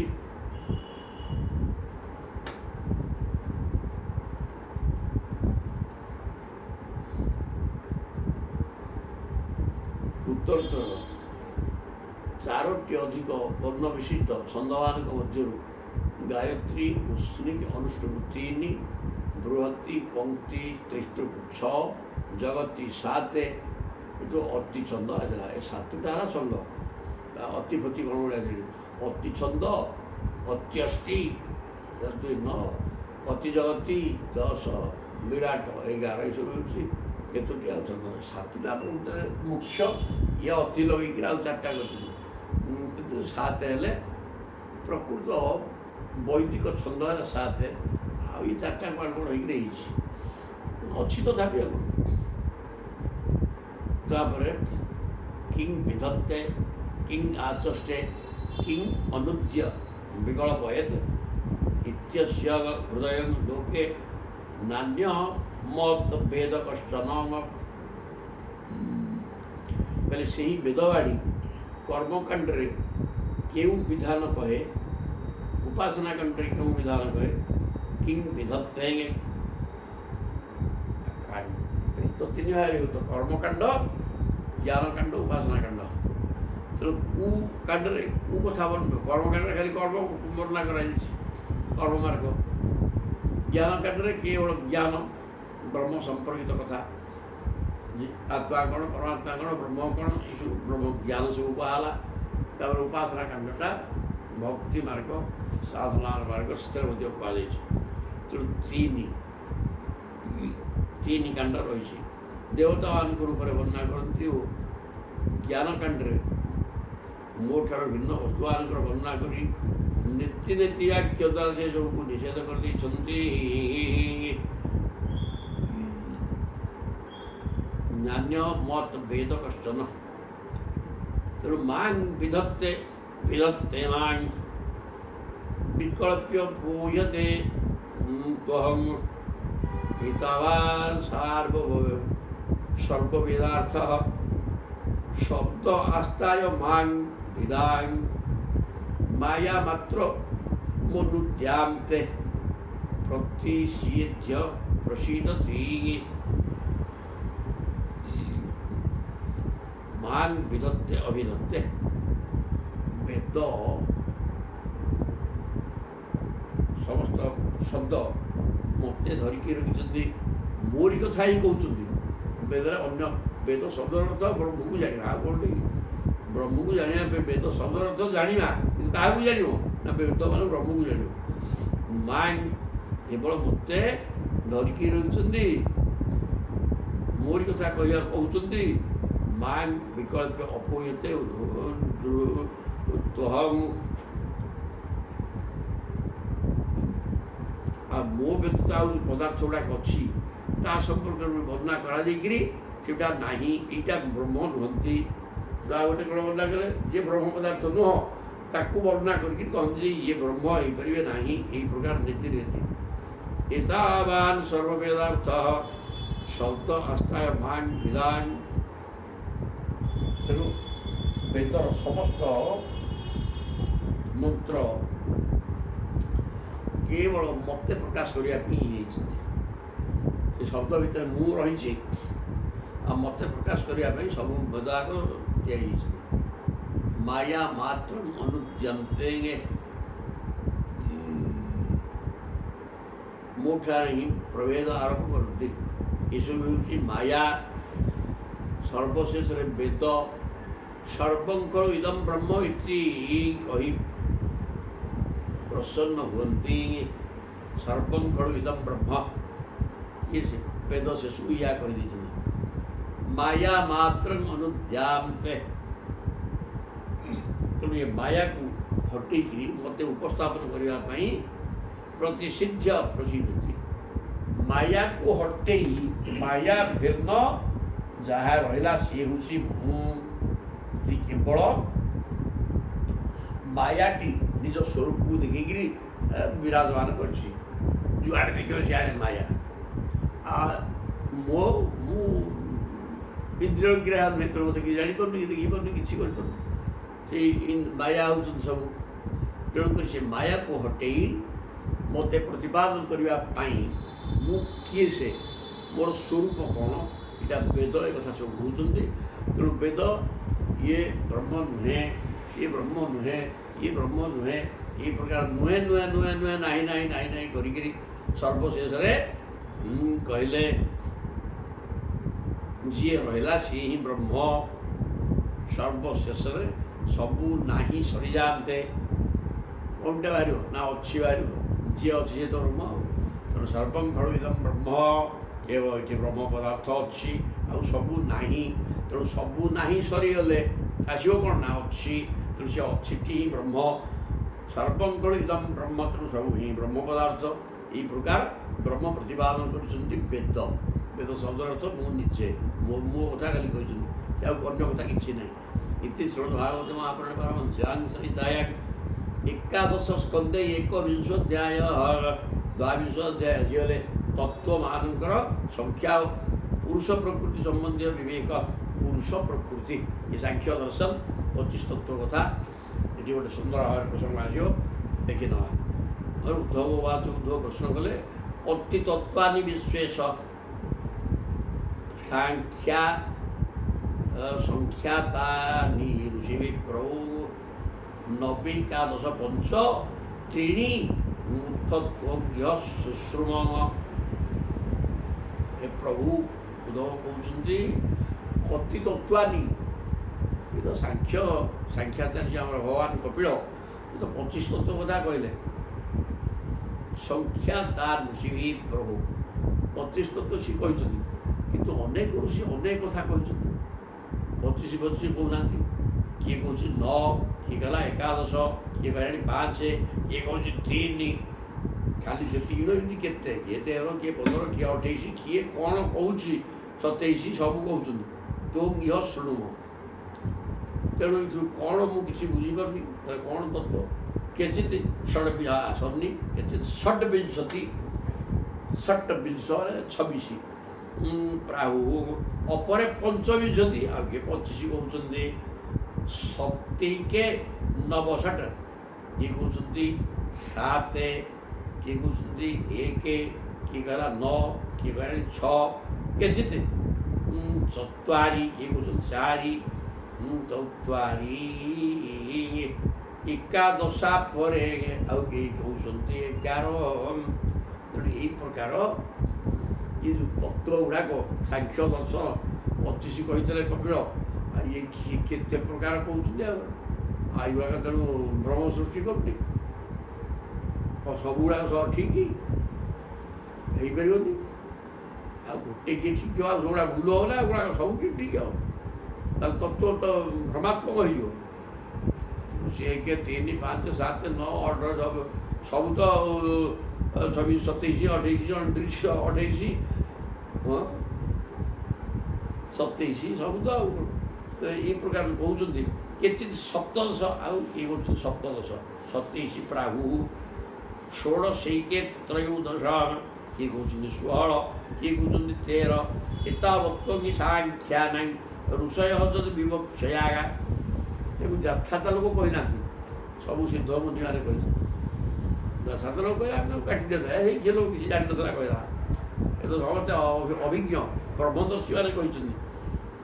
ତେଣୁ ଗାୟନ୍ତି ପୃଥଗାୟୁଷ୍ମମ୍ ଇଦଂ ମୋ ବକ୍ତୁମର୍ହସି। ତେଣୁ ହେ ପ୍ରଭୁ, ଏ ତ କିଏ ଅନେକ ମୁନି ଋଷି ବ୍ରହ୍ମଦର୍ଶୀ ବ୍ରହ୍ମଜ୍ଞାନୀମାନେ, କପିଳ ତ ସ୍ୱୟଂ ଭଗବାନ, ସିଏ କହିଲେ 25 ହେଲା ତାକୁ ଆମେ ବୁଝିଛୁ। ଆଉ ଦେଖିଲା ଆସିକି ଅନ୍ୟମାନେ ଆହୁରି କେତେ କେତେ ପ୍ରକାର କହୁଛନ୍ତି। ଆଉ ସମସ୍ତେ ତ ଜ୍ଞାନୀ ନା, ଆଉ କାହା କଥା ଆମେ ଗ୍ରହଣ କରୁ, କାହା କଥା ଗ୍ରହଣ କରିବୁନି। ଗାୟନ୍ତି ପୃଥକ୍, ସମସ୍ତେ ଅଲଗା ଅଲଗା କହୁଛନ୍ତି। ଆଉ ତେଣୁ ତତ୍ତ୍ୱ କେତୁଟା ତାକୁ ଟିକେ ଏ ପ୍ରଭୁ ଇଦଂ ନୋ ବକ୍ତୁମର, ସେ ଆପଣ ଯାହା କହିବେ ସିଏ ଆଉ, କାରଣ ଆପଣ ତ ସର୍ବଜ୍ଞ, ଆପଣଙ୍କ ବିଷୟ ତ ସେଗୁଡ଼ାକ। ଆଉ ତେଣୁ ଏ ବିଷୟରେ ମୋର ବହୁତ ସନ୍ଦେହ। ଆପଣ ତାକୁ ମୋତେ କହନ୍ତୁ। ଶ୍ରୀ ଭଗବାନ ବାଚ, ପ୍ରଭୁ କହିଲେ ଯୁକ୍ତଞ୍ଚ ସନ୍ତି ସର୍ବତ୍ର ଭାସନ୍ତେ ବ୍ରହ୍ମଣା ତଥା ମାୟାଂ ମଦିୟାଂ ଉଦ୍ଗୃହ୍ୟ ବଦତାଂ କିନ୍ନୁ ଦୁର୍ଘଟଂ। ମାନେ ଏ ଉଦ୍ଧବ ଅଛି, କେବଳ ବ୍ରାହ୍ମଣମାନେ ଏ ସମ୍ବନ୍ଧରେ ଯାହା କିଛି କହନ୍ତି ସବୁ ଠିକ୍। ସବୁ କହିଲେ ଏତେ ଗୁଡ଼ିଏ ସବୁ କହିଛନ୍ତି ନା ସବୁ ଠିକ୍, କାହିଁକି ନା ସମସ୍ତେ ବ୍ରହ୍ମଜ୍ଞ। ଆଉ ମୋରି କଥା କହିଛନ୍ତି, ଆଉ ମୋର ତ ରୂପରେଖ ନାହିଁ କି କିଛି, ଯାହା କହିଲେ ମୁଁ ସବୁ ହଁ ମୋର କୋଉଟା ମୁଁ ନୁହଁ ଯେ। ଆଉ ଯଦି କିଏ 1 କହିଲା ସିଏ 1 ଭିତରେ 25 କରିବେ, କିଏ 3 କହିଲା ତା ଭିତରେ ସେ 25 ବାହାରିବେ, ସବୁ ତାରି ଭିତରୁ ବାହାରିବ। ତେଣୁ ସେ 1 ଯିଏ କହିଛି ତା ଭିତରେ ବି ସବୁ ତତ୍ତ୍ୱ ତାରି ଭିତରେ। ଆଉ ଏଇ ହେଲା ପାଠୁଟା। ଆଉ ତେଣୁ ସବୁ ଠିକ୍, କାହିଁକି ନା ଯେଉଁମାନେ କହିଛନ୍ତି ସେମାନେ ବ୍ରହ୍ମବିତ୍ ବ୍ରହ୍ମୈବ ଭବତି। ତେଣୁ ମୋତେ ଭଲ ଭାବରେ ଅନୁଭବ କରୁଥିବା ଜ୍ଞାନୀମାନେ ମୋତେ ଏଇ କଥା କହିଛନ୍ତି ନା, ଆଉ ଏଇଟା ଭୁଲ କେମିତି ହେବ? ସିଏ ଯିଏ ଯାହା କହିଛି ସବୁ ହିଁ ଠିକ୍। ସରିଲା। ମାୟାଂ ମଦିୟାଂ ଉଦ୍ଗୃହ୍ୟ, ସବୁ ଠିକ୍, କାରଣ ସବୁ ତତ୍ତ୍ୱ ପରସ୍ପରର ଅନ୍ତର୍ଭୁକ୍ତ। ମୋ ମାୟା ପ୍ରହେଳିକା ଦୃଷ୍ଟିରୁ ଦେଖିବାକୁ ଗଲେ କେଉଁ କଥାଟା ମୋ ମାୟା ତ ଭୟଙ୍କର ନା। ମାୟା ତ ସବୁ ତ ମାୟା ତ ସବୁ ଭୁଲ, କିନ୍ତୁ ସବୁ ବି ଠିକ୍। ବଦତାଂ କିନ୍ନୁ ଦୁର୍ଘଟଂ। ତେଣୁ ମାୟା ତ ଅସଂଖ୍ୟ ଅସୀମ। ଆଉ ତେଣୁ ମାୟା ଭିତରେ ରହିକିରି କେଉଁଟା ଠିକ୍ ବୋଲି କ'ଣ କିଏ ଜାଣୁଛି? କେହି ଜାଣିପାରୁନାହାନ୍ତି। କିନ୍ତୁ ସେ ଯେଉଁମାନେ ବ୍ରହ୍ମଦର୍ଶୀ ଅନୁଭବ କରି କହିଛନ୍ତି କଥାଟା, ସେ ସବୁ ଠିକ୍ ହେବ, କେହି ଭୁଲ ହେବନି। ନୈତ ଜୀବନ ତଥା ତତ୍ତ୍ୱം ଯଦହଂ ବଚ୍ମି ତଥା ଏବଂ ବିବଦତାଂ ହେତୁ ସତ୍ୟ ହମେଙ୍ଗି ଦୂରତ୍ୟୟା। ଏ ପ୍ରକାର ସନ୍ଦେହ କାହିଁକି ହେଉଛି କି? ମୋ ମାୟା ହେଉଛି ମୋର ଶକ୍ତି, ତ ମୁଁ ସେମିତି ଅଜୟ, ମୋ ମାୟାଟା ସେମିତି ଅଜୟ। ତାକୁ ଦୂରତ୍ୟୟ, ତାକୁ ହଟେଇ ପାରିବାର କ୍ଷମତା କାହାର ନାହିଁ। ତେଣୁ ଏ ମାୟାମୟ ମନୁଷ୍ୟ ସିଏ ଯାହା ବୁଝିଲା ସବୁ ହବ, କିଏ ନାହିଁ କହିଲେ ସତ୍ଵ ରଜ ଆଦି ଗୁଣରୁ, ସତ ରଜ ତମ 3 ଗୁଣ, ସେମାନଙ୍କର ବିଭିନ୍ନ ବୃତ୍ତି ଉପରେ ମୋର ଯେଉଁ ସବୁ ଶକ୍ତି ରହିଛି, ସତ ରଜ ତମ 3 ଗୁଣକୁ ନେଇକି ତ ମନୁଷ୍ୟ ବୃତ୍ତି ମାନେ ଆଚରଣ, 3 ଗୁଣର ଆଚରଣ ସବୁ ଅଲଗା ଅଲଗା। ତେଣୁ ସେଗୁଡ଼ାକ ନେଇକି ଆଚରଣ କରୁଛନ୍ତି, ସେଇ ଶକ୍ତିର ରହସ୍ୟ ବୁଝିପାରନ୍ତି ନାହିଁ। କିନ୍ତୁ ଏଇ ଯେଉଁ ମାୟା ଶକ୍ତିର ରହସ୍ୟ କୋଉଟା ମାୟା କି ନା ସତରଜତମ 3 ଗୁଣର ପ୍ରଭାବ। ୟାକୁ କେତେ ଜଣ ବୁଝୁଛନ୍ତି? ସତ କ'ଣ, ରଜ କ'ଣ, ତମ କ'ଣ, ସତଗୁଣର କାମ କ'ଣ, ରଜଗୁଣର କ'ଣ କି ବୁଝିନାହାନ୍ତି।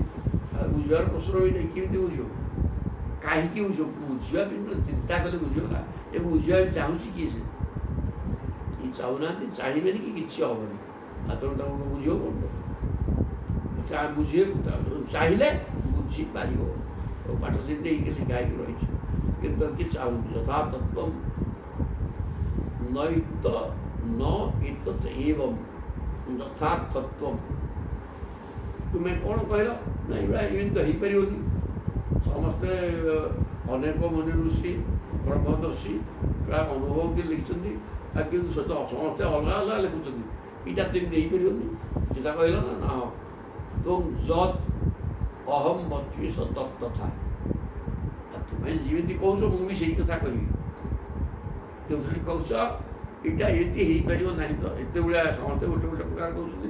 ମୁଁ ବି ଠିକ୍ ସେଇ କଥା ତମରି କଥାକୁ ସେଇ ଏକା କହୁଛି ଯେ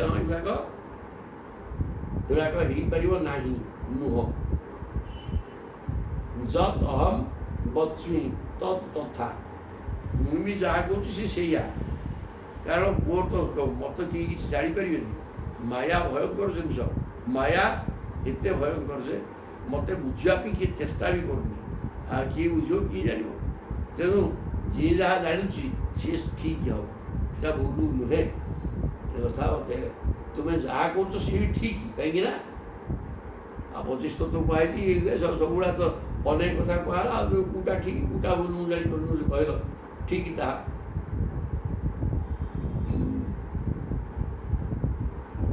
ଧରି ଜଗତର କାରଣ ସମ୍ବନ୍ଧରେ ନିର୍ଦ୍ଦୋଷ ଭିତରେ ବାଦ ବିବାଦ କରନ୍ତି ଏବଂ କହନ୍ତି ତୁମେ ଯାହା କହୁଛ ତାହା ଠିକ୍ ନୁହେଁ, ମୁଁ ଯାହା କହୁଛି ତାହା ଠିକ୍। ଏତତ୍ ଏବଂ ଯଥାର୍ଥତ୍ୱം ଯତ୍ ଅହମ ବଚି ତତ୍ ତଥା। ତୁମେ ଯାହା କହୁଛ ସେଟା ଠିକ୍ ନୁହେଁ, ମୁଁ ଯାହା କହୁଛି ସେଟା ଠିକ୍। ଏମିତି ସବୁ ପରସ୍ପର ବାଦ ବିବାଦ ଲାଗନ୍ତି। କାହିଁକି ଲାଗନ୍ତି ଏମିତି ବାଦ? ନା ମୋ ଶକ୍ତି, ମାୟା ଶକ୍ତି ମୋର, ସିଏ କାହାକୁ ଛାଡ଼ିବନି। ସିଏ ହିଁ ଏ ପ୍ରକାର ବାଦ ବିବାଦ ସୃଷ୍ଟି କରେ। ଦାସାଂ ବ୍ୟତିକରାତ୍ ଆସିତ୍ ବିକଳ୍ପ ବଦତାଂ ପଦం ପ୍ରାପ୍ତେ ସମଦମେ ପ୍ରୀତି ବାଦ স্তবনু স্যাসাম্যতিঙে। দাসাং ବ୍ୟତିକରାତ୍ ଆସିତ୍ କହିଲେ ଜଗତ ବୋଲିକି ଏଠି କିଛି ନାହିଁ। ୟା କ'ଣ କଳ୍ପନା? ସଂସାରଟା ଅଛି ନା ନାହିଁ? ନା କିଛି ସଂସାର ନାହିଁ। ଏଇଟା ଗୋଟେ କଳ୍ପନା, ମନର କଳ୍ପନା ଭାବନା ମାତ୍ର। ଜଗତ ଏଠି ମୋଟେ ନାହିଁ। ଯିଏ ନାହିଁ ତା ନାମ ମାୟାଟିଓ ଡରି। ଯିଏ ନାହିଁ ତ ସିଏ ମାୟା। ତେଣୁ ଜଗତଟା ଗୋଟେ ନାହିଁ। ନାହିଁ କ'ଣ ଭାଇ? ଏତେ ଜିନିଷ ସବୁ ଅଛି ଏଇଠି ନା ନାହିଁ? ସେ ନାହିଁ, ଏଇଟା କିଛି ନାହିଁ ରେ ବାପା। ଯିଏ ନାହିଁ ସିଏ ଜଗତ। ଏଠି କାହା ସହିତ କାହାର ସମ୍ବନ୍ଧ ନାହିଁ, ତା ନାହିଁ ଜଗତ। ଏଠି କେହି ନାହିଁ। ତେଣୁ ଯସ୍ୟାଂ ବ୍ୟତିକରାତ୍ ଆସିତ୍ ବିକଳ୍ପ ବଦତାଂ ପଦం।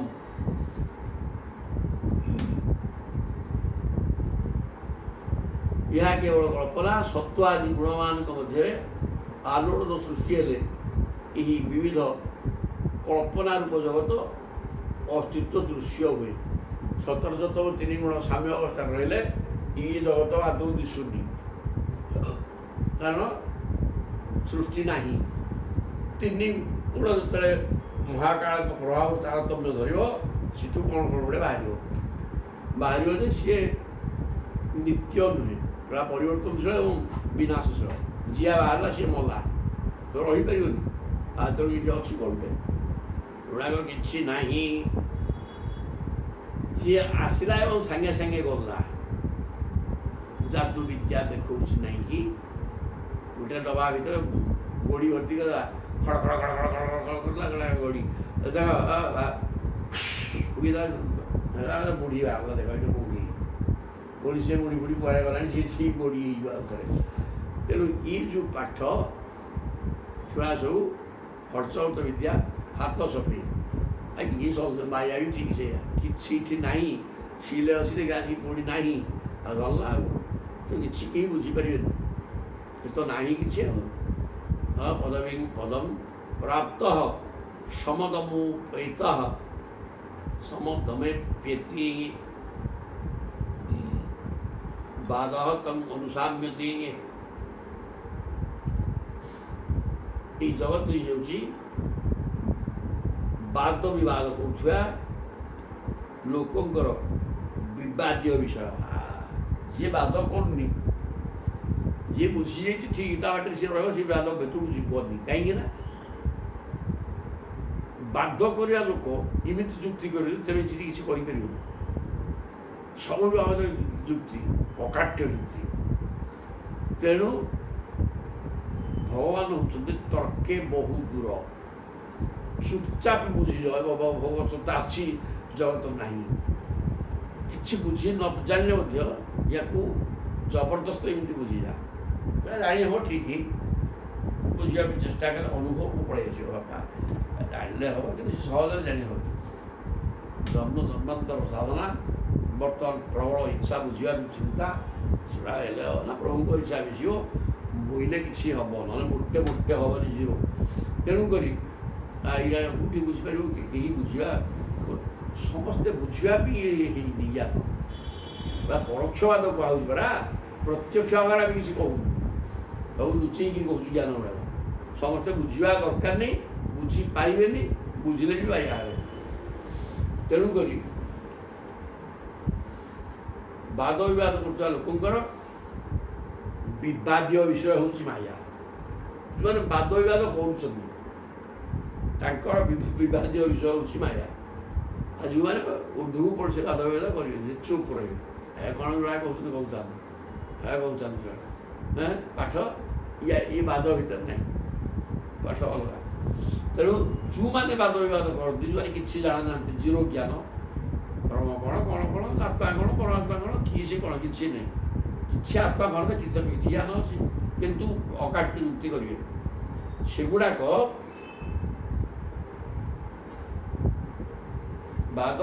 ବିବାଦ କରୁଥିବା ବ୍ୟକ୍ତିମାନଙ୍କର ବାଦର ବିଷୟ ହେଉଛି ସଂସାର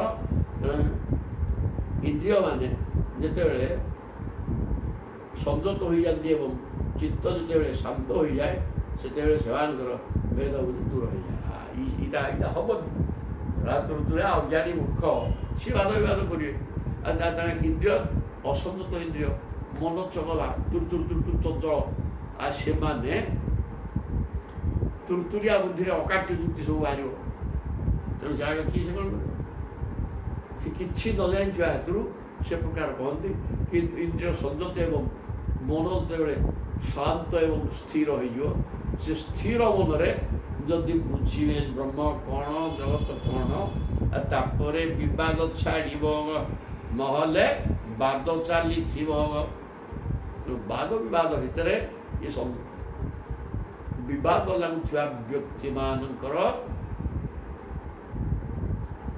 ଏ ବିବାଦର ବସ୍ତୁ ହେଉଛି ସଂସାର ତେଣୁ ସେଟା ହଟିବ କେମିତି ନା ଇନ୍ଦ୍ରିୟ ଲୟ କର ମନକୁ ଶାନ୍ତ କରିଦିଅ ଶାନ୍ତ ମନରେ ସେ ଚିନ୍ତା କର ବୋଲି ସବୁ ବୁଝିପାରିବ ବିବାଦ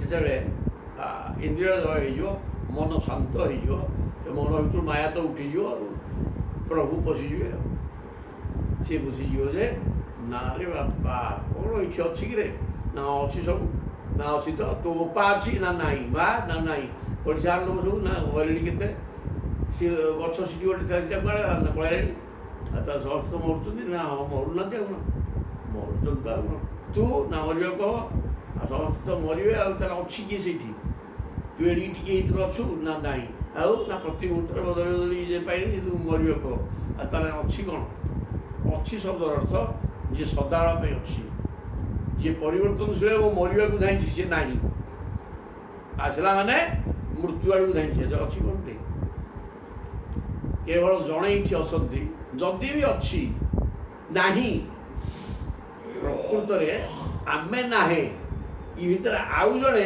ଅଛି ଥିବା ହେତୁ ଏଇଟା ଅଛି କିନ୍ତୁ ଆମେ ନାହିଁ ସେ ଅଛିଟା ଏ ଭିତରେ ରହିକିରି ବଦଳେଇ ବଦଳେଇ ବଦଳେଇ ବଦଳେଇ ମରିବାକୁ ବିନାଶ ଆଡ଼କୁ ନେଉଛି। ତେଣୁ ନାହିଁ ଅଛି ଦୁଇଟାକ ମିଶିକିରି ସୃଷ୍ଟିଟା ହେଇଛି।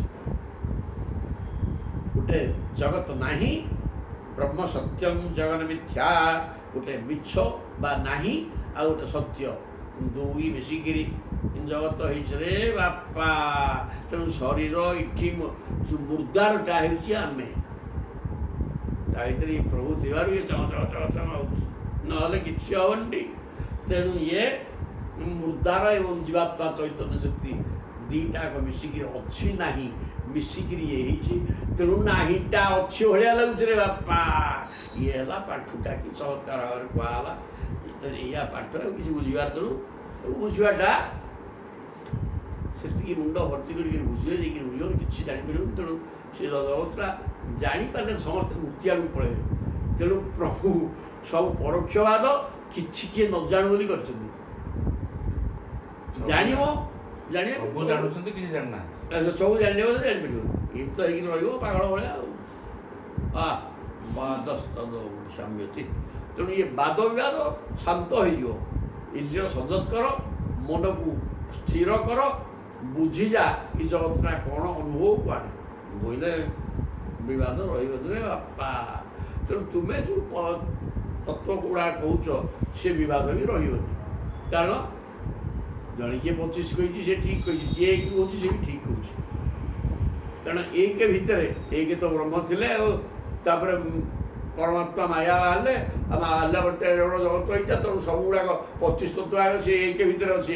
ଏ କଥା ଜଣେ କହିଲା, ଭୁଲ କ'ଣ କହିଲା? ତାକୁ ବୁଝିଯିବା ଦରକାର। ଯାହାର ବୁଝିବା ଶକ୍ତି ହେଇଗଲାଣି ଦେଖ ସବୁଟା ଠିକ୍, ଆଉ 1 ବି ଠିକ୍ ହେଲା।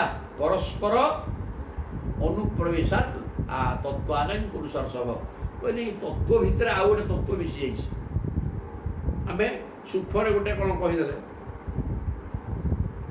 5 ଭୂତ, 5 ତନ୍ମାତ୍ର, 5 ଜ୍ଞାନେନ୍ଦ୍ରିୟ, 5 କର୍ମେନ୍ଦ୍ରିୟ। ଜ୍ଞାନେନ୍ଦ୍ରିୟ କର୍ମେନ୍ଦ୍ରିୟ ଏମିତି ଗୋଟେ ଗୋଟେ ଭାଷାରେ କହିଲେ, ଜ୍ଞାନେନ୍ଦ୍ରିୟ କର୍ମେନ୍ଦ୍ରିୟ ଭୂତ ବାକି ତନ୍ମାତ୍ର, ଏ 4ଟା ଜିନିଷ ହେଲା। ତାକୁ ଯଦି ଜଣେ 4 ବୋଲି କହିବ ହବ, କିନ୍ତୁ ଦେଖା ଅଛି ଇଏ 20, 5କୁ 20, କିନ୍ତୁ ତାକୁ 4ରେ କହିହବ? ଆଇ ତ କଥା। ତେଣୁ 4 ଯିଏ କହିଲା ସେ ଭୁଲ କହୁନି। ତନ୍ମାତ୍ର ଖାଲି କହିଲା ଗୋଟିଏ ଜିନିଷ, କିନ୍ତୁ ଦେଖା ଅଛି ସେ 5ଟା ଶବ୍ଦ ସ୍ପର୍ଶ ରୂପରସ ଗନ୍ଧ। ଏହାକୁ ଜଣେ 4 ବୋଲି କହିଛି, 4 କହିଲା ଭୁଲ କ'ଣ କହିଲା? ଆଉ ତନ୍ମାତ୍ର କହିଲେ ତ ବଳେ 5 ଆସିବ ତା ଭିତରେ। ଭୂତ କହିଲେ 5 ଆସିବ, ଜ୍ଞାନେନ୍ଦ୍ରିୟ କହିଲେ 5 ଆସିବ, କର୍ମେନ୍ଦ୍ରିୟ କହିଲେ 5 ଆସିବ। ଏମିତିକା କଥା ଆଉ। ତେଣୁ ଗୋଟିଏ ଭିତରେ ଅନ୍ୟମାନେ ପ୍ରବେଶ କରି ରହିଛନ୍ତି। ପରସ୍ପର ଅନୁପ୍ରବେଶାତ୍ ଏ ପ୍ରକାର ତତ୍ତ୍ୱ କଥା ଯେ ତାକୁ ଗୋଟେ କହିଲେ ମଧ୍ୟ 5ଟା ଲେଖାଏଁ ଆସୁଥିବ, ବା ଆଉ ଅନେକ ଜିନିଷ ତା ଭିତରୁ ଆସିପାରିବ।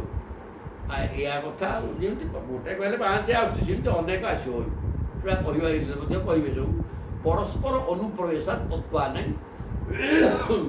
ତେଣୁ ଗୋଟେ ତତ୍ତ୍ୱ କହିଦେଲେ ତା ଭିତରେ ଅନେକ ଆସିକି ପଶିଯିବେ, ଲିଙ୍କି ହେଇକିରି ଭେଡ଼ି ହେଇକି ପଳାଇଯିବେ। ତେଣୁକରି ସେଗୁଡ଼ାକ କିଏ କେତେ କହିଛନ୍ତି ସବୁ ଚଳିବ, କିନ୍ତୁ ସବୁଟା ସେ 25 ଭିତରେ ଯିବେ, ସବୁ 25 ଭିତରେ ଯିବେ। କାରଣ କପିଳ ପାଗଳ ନୁହନ୍ତି, ଭଗବାନ ଏ ସାଂଖ୍ୟ ଦର୍ଶନ ସୃଷ୍ଟି କରିବା ପାଇଁ ସିଏ ଆସିଥିଲେ। ଆଉ ସିଏ କ'ଣ ଭୁଲ କହିଛନ୍ତି କି? ସବୁ ଠିକ୍। ଏବଂ 25 କି ଆଖି ଆଗରେ ରଖି ତମେ ଦେଖ ସମସ୍ତେ 25 ହେଇଯିବେ। ପୌର୍ବାପର୍ଯ୍ୟ ପ୍ରସଂଖ୍ୟାନମ୍ ଯଥା ବକ୍ତୁ ବିବକ୍ଷିତମ୍। ପରସ୍ପର ଅନୁପ୍ରବେଶ କରିଥାନ୍ତି। ତେଣୁ ବକ୍ତା ତତ୍ତ୍ୱମାନଙ୍କ ସଂଖ୍ୟା ଯେତେ ବୋଲି କହିବାକୁ ଚାହେଁ ସେହି ଅନୁସାରେ ସେ କାରଣକୁ କାର୍ଯ୍ୟରେ ଅଥବା କାର୍ଯ୍ୟକୁ କାରଣରେ ମିଶେଇ ନିଜର ନିଶ୍ଚିତ ସଂଖ୍ୟା ବାହାର କରିଦିଏ। କାର୍ଯ୍ୟ ଏବଂ କାରଣକୁ ନେଇକିରି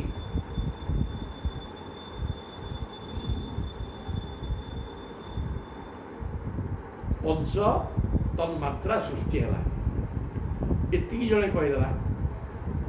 ଏତିକି କହିଦେଲା ପରେ ତା ଭିତରୁ 10ଟା 5 ତନ୍ମାତ୍ର, 5 ମହାଭୂତ ବି ପଳେଇ ଆସିବ ଖାଲି ପଞ୍ଚତନ୍ମାତ୍ର କହିଦେବି ଇଏ ଅଛି ଏଇ ପ୍ରକାର ଭାଷା କହୁଛନ୍ତି ଯାହା କାହିଁକି ନା ପର୍ବାପର୍ଯ୍ୟ ପ୍ରସଂଖ୍ୟାନ ଆଉ ପାଞ୍ଚ ତନ୍ମାତ୍ର ସୃଷ୍ଟି ହେଲା ତନ୍ମାତ୍ର କ'ଣ ସୃଷ୍ଟି ହେଲା କ'ଣ ଆଗ ଶବ୍ଦ ତନ୍ମାତ୍ର ବାହାରିଲା ହେଲା ତାପରେ କ'ଣ ସ୍ପର୍ଶ ବାହାରି ପଡ଼ିଲା ତାପରେ ଶବ୍ଦ ବାହାରିଲା ପରେ ଆକାଶ ବାହାରିଲା ତେଣୁ ଆକାଶ ଇ ପାଞ୍ଚ ଭୂତ ତା ଯେଉଁ ଜବରଦସ୍ତ ବାହାରିଲା ତେଣୁ ପାଞ୍ଚ କହିଲେ ଆଉ ପାଞ୍ଚ ବାହାରିବ ନା ନାହିଁ ନା ବାହାରିବ ଆଉ ବାହାରିବ ତ ସେଇଟା ଏଇ ତ ପାଠ ଆଉ ତେଣୁ ୟାକୁ ଜଣେ ମୁଣ୍ଡ ଖର୍ଚ୍ଚ କରି ପାଞ୍ଚ ପାଞ୍ଚ ତନ୍ମାତ୍ର ତା ଦେହରୁ ସବୁ ସୃଷ୍ଟି ହେଇଛି ନା ଠିକ୍ ଆଉ ତନ୍ମାତ୍ରରୁ ତ ପାଞ୍ଚ ଭୂତ ବି ବାହାରିଲା ଶବ୍ଦରୁ ଆଗ ଆକାଶ ଆକାଶରୁ ଯାଇକି ସ୍ପର୍ଶ ବାହାରିବ ଶବ୍ଦରୁ ସିଧାସଳଖ ସ୍ପର୍ଶ ବାହାରିବ ତେଣୁ ଆକାଶଟା ବାହାରିଲା ଆଚ୍ଛା ତେଣୁ ଖାଲି ପଞ୍ଚ ତନ୍ମାତ୍ରରୁ ସବୁ ସୃଷ୍ଟି ଜଣେ କହିଲା ଅସୁବିଧା କ'ଣ ହେଲା ପାଞ୍ଚ ଭୂତ ସେଥିରୁ ବାହାରୁନି ଜବରଦସ୍ତ ଆସିବ ଏଇ କଥା କହୁଛନ୍ତି ତେଣୁ ସବୁ ଅନୁପ୍ରବେଶ ଗୋଟା ଦିନରେ ଆଉ ଗୋଟେ ପ୍ରବେଶ କରିକି ରହିଛି ତାକୁ ବ୍ୟାଖ୍ୟା କରିଦେଲେ ତା ଭିତରୁ ସିଏ ବାହାରି ପଡ଼ିବ ପର୍ବାପର୍ଯ୍ୟ ଜ୍ଞାନମ୍ ଯଥା ବକ୍ତୁ ବିବକ୍ଷିତମ୍ ତେଣୁ ବକ୍ତାର ବିବକ୍ଷା ବକ୍ତା ତାକୁ ବୁଝିକିରି ବ୍ୟାଖ୍ୟା କରିପାରିଲେ ସେ ଗୋଟିଏ ଗୋଟିଏ ଜିନିଷରୁ ସବୁ ବାହାରି ପଡ଼ିବ ଏଇଆ ହେଲା ପାଠଟା ତେଣୁ ଯିଏ ଯାହା କହୁଛି ସବୁ ଠିକ୍ ଏକସ୍ମିନ୍ ଅପି ଦେଖିଲା ଟିକେ ଏକସ୍ମିନ୍ ଅପି ଦୃଶ୍ୟନ୍ତେ ପ୍ରବିଷ୍ଟା ନିତରାଣି च ପୂର୍ବସ୍ମିନ୍ ବା ପରସ୍ମିନ୍ ବା ତତ୍ତ୍ୱେ ତତ୍ତ୍ୱାନି ସର୍ବଶଃ ପୂର୍ବ ବା ପରରେ ଆଉ ଗୋଟେ କ'ଣ ଆମେ କହିଲେ ତା ଭିତରେ ଆଉ କେତେଟା ପଶିକିରି ଅଛି ପ୍ରବିଷ୍ଟାନି ଇତରାଣି ଇତରାଣି ଅନ୍ୟ ତା ଭିତରେ ପଶିକି ରହିଛନ୍ତି ସେ ଗୋଟା କହିଲା ପରେ ତାକୁ ସୂକ୍ଷ୍ମ ଭାବରେ ବିଚାର କଲେ ତାରି ଭିତରୁ ଅନ୍ୟମାନେ ବାହାରି ପଡ଼ିବେ ବା ତତ୍ତ୍ୱେ ତତ୍ତ୍ୱାନି ସର୍ବଶଃ ଏଇ ପ୍ରକାର ହେଇଥିବା ହେତୁରୁ ଯାହା ଯିଏ କହୁଛି ସବୁ ଠିକ୍ ପୌର୍ବା ପର୍ଯ୍ୟ ମତୁ ଅମିଶାଂ ପ୍ରସଂଖ୍ୟାନଂ ଅଭିଷ୍ଠିତଂ ଯଥା ବିବିକ୍ତଂ ଜଲବକ୍ତ୍ରଂ ଗୁହ୍ନାମୁ ମୁକ୍ତି ସମ୍ଭବାଙ୍ଗତ୍ ଯେଉଁମାନେ ତତ୍ତ୍ୱ ବର୍ଣ୍ଣନା କରିବାକୁ ଚାହାନ୍ତି ସେମାନେ କାର୍ଯ୍ୟକୁ କାରଣରେ କିମ୍ବା କାରଣକୁ କାର୍ଯ୍ୟରେ ଅନ୍ତର୍ଭୁକ୍ତ କରିଦେଇ କାର୍ଯ୍ୟ ଅଛି ବି କାରଣ ଅଛି କାର୍ଯ୍ୟ କ'ଣ କାରଣ ହେଲା ପଞ୍ଚତନ୍ମାତ୍ର କାର୍ଯ୍ୟ ହେଲା ପଞ୍ଚମହାଭୂତ ପଞ୍ଚମହାଭୂତ ସୃଷ୍ଟି ହେଇଛି ଏ କଥା କହିଦେଲେ ବି ପଞ୍ଚତନ୍ମାତ୍ର ସୃଷ୍ଟି ହେଇଛି ବୋଲି ଧରା ପଡ଼ିଯିବ କାହିଁକିନା ଏଇଟା ହେଲା କାର୍ଯ୍ୟ ପଞ୍ଚଭୂତ କାରଣ ପଞ୍ଚତନ୍ମାତ୍ର ବା ତନ୍ମାତ୍ର ସୃଷ୍ଟି ହେଇଛି କହିଦେଲେ ସେଟା ହେଲା କାରଣ କାର୍ଯ୍ୟ ହେଲା ପଞ୍ଚଭୂତ ତେଣୁ ଗୋଟେ ଦୁଇଟାକୁ ଗୋଟେ ଗୁଟା କହିଲେ ଆଉ ଗୋଟା ଜବରଦସ୍ତ ଭିଡ଼ିକି ପଳେଇଯିବ କହୁଛନ୍ତି ଏଇ ପ୍ରକାର ଯଥା ବିବିକ୍ତଂ ଯତ୍ ବକ୍ତ୍ରମ୍ ପୌର୍ବା ପର୍ଯ୍ୟମତୁ ବିଷାଂ ପ୍ରସଂଖ୍ୟାନଂ ଅଭିଷ୍ଠିତାଂ ଯଥା ବିବିକ୍ତଂ ତାଦ୍ ବକ୍ତ୍ରଂ ଗୁର୍ନାମ ମୁକ୍ତି ସମ୍ଭବାଙ୍ଗତ୍ ତତ୍ତ୍ୱମାନଙ୍କର ସଂଖ୍ୟା ଗଣି ନିଜେ ଚାହୁଁଥିବା ସଂଖ୍ୟକ ତତ୍ତ୍ୱ ଠିକ୍ ବୋଲି ପ୍ରମାଣିତ କରିଦେଇଛି ତେଣୁ ଯିଏ ଯେତିକିଟା କହିଛି ସେ ତାକୁ 25ରେ ବୋଲି କହିଦେଉଛି ଆମେ ଗୋଟେ କହିଛୁ ଦୁଇଟାକ କହିଲେ ହେବ 5 5 10 କିନ୍ତୁ ଗୋଟେ କହିଲେ ଆଠଟା ବି ତା ଭିତରୁ ଅଳେ ମିଳିକି ବାହାରି ପଡ଼ିବ କାର୍ଯ୍ୟରୁ କାରଣ ଆସିବ କାରଣରୁ କାର୍ଯ୍ୟ ଆସିବ ତାଙ୍କର ପ୍ରତିପାଦନ ଯୁକ୍ତିସଙ୍ଗତ ହୋଇଥିବାରୁ ତେଣୁ ଏ ଯେଉଁ ଏ ପ୍ରକାର ଯୁକ୍ତି କରିକି ଜଣେ ଯଦି କହିଲା ଏଇଟା କିଛି ଭୁଲ ନୁହେଁ କାରଣ ଏଇଟା ଠିକ୍ କଥାଟା ଆଉ ତାକୁ ଯୁଆଡ଼ୁ ଦେଖ ଭୁଲ କହିପାରିବ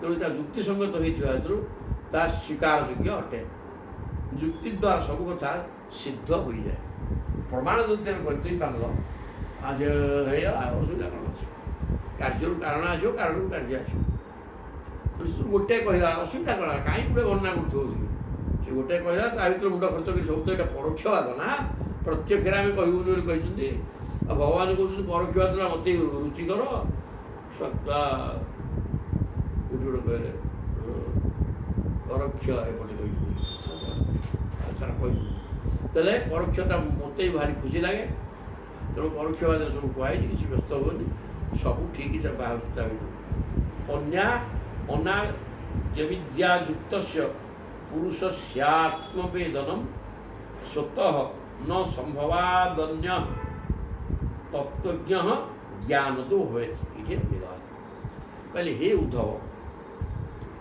ଯେଉଁମାନେ ତତ୍ତ୍ୱ ସଂଖ୍ୟା 26 ବୋଲି ଦର୍ଶାନ୍ତି ସେମାନେ କହନ୍ତି ଜୀବ ଅନାଦି କାଳରୁ ଅବିଦ୍ୟାରେ ଗ୍ରସ୍ତ ହୋଇ ରହିଛି।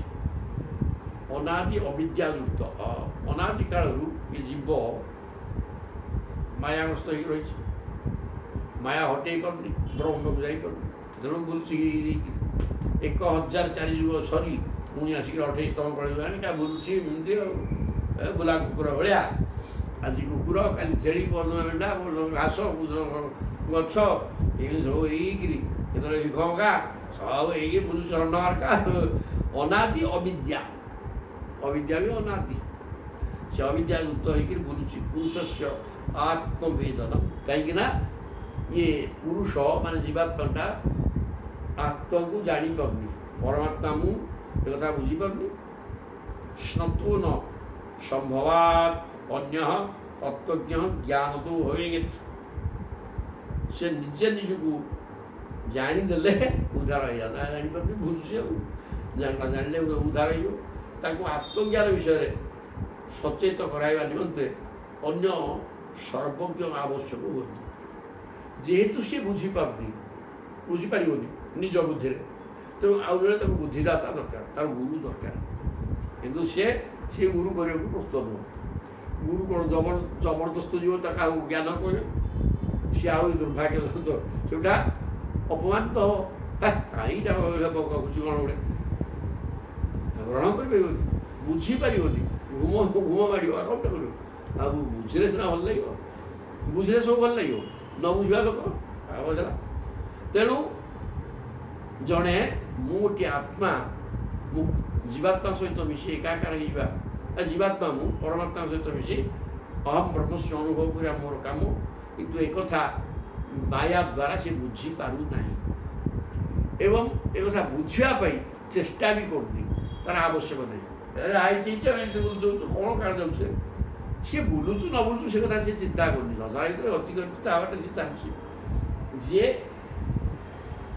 ସଂସାରଟା ଯାହାକୁ ବାଡ଼େଇ ପିଟିକି କଲବଲ କରିଦେଲାଣି ଏବଂ ସଂସାର କାର୍ଯ୍ୟ ବୋଲି ଯିଏ ବୁଝିଯିବ, ତାପରେ ସିଏ ଖୋଜିବ କ'ଣ ଏଇଠି ହେଇଛି ବୋଇଲେ ସିଏ ଏଇଟା ଜାଣିବ। ସଂସାର ଦୁଃଖପୂର୍ଣ୍ଣ, ଯନ୍ତ୍ରଣାଦାୟକ, ତ୍ୟାଜ୍ୟ ଛି ହବା ପରିସ୍ଥିତି ଯାହାର ଆସିଗଲା, ସିଏ ବଳେ ବାଟି ଯିବ କୁଆଡ଼େ। କିନ୍ତୁ ଅନ୍ୟମାନେ ତାହା କରିପାରିବେନି। ସ୍ୱତଃ ନ ସମ୍ଭବାତ୍, ତେଣୁ ସେ ସ୍ୱତଃ ବୁଝିପାରିବନି ମୁଁ ଆତ୍ମା ପରମାତ୍ମା ସହିତ ମିଶିବି। ଅନ୍ୟତଃ ଅନ୍ୟ କଥା ଶୁଣିବନି କି ହବନି। ଶୁଣିବା ପାଇଁ ସମୟ ଦରକାର, ସାଧନା କରିବା ଦରକାର।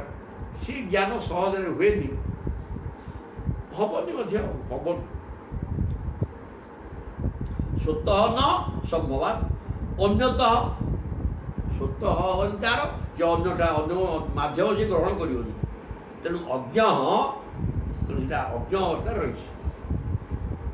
ନିଜେ ଚେଷ୍ଟା କରୁନି କି ଅନ୍ୟ କିଏ କହିଲେ ବି ସେ ବୁଝୁନି କି ସେ ଆଜି ଗ୍ରହଣ କରୁନି। ଏ କ'ଣ ତାର ସେ କହୁଛି, ତା କଥା ସେ କହୁଛି, ଆପଣ କ'ଣ ଶୁଣିବେ?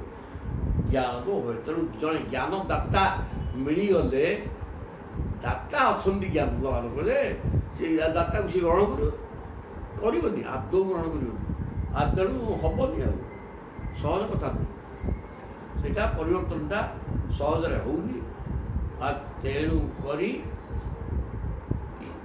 ଆତ୍ମାଟା ଅବିଦ୍ୟା ମାୟାରେ ଭ୍ରମିତ ହୋଇ ବୁଝିପାରୁନି, ସବୁ ଚାଲିଛି ଏମିତି। ଏଇଠି ଥାଆନ୍ତୁ, ଦେଖିବା ପଡ଼ିବ।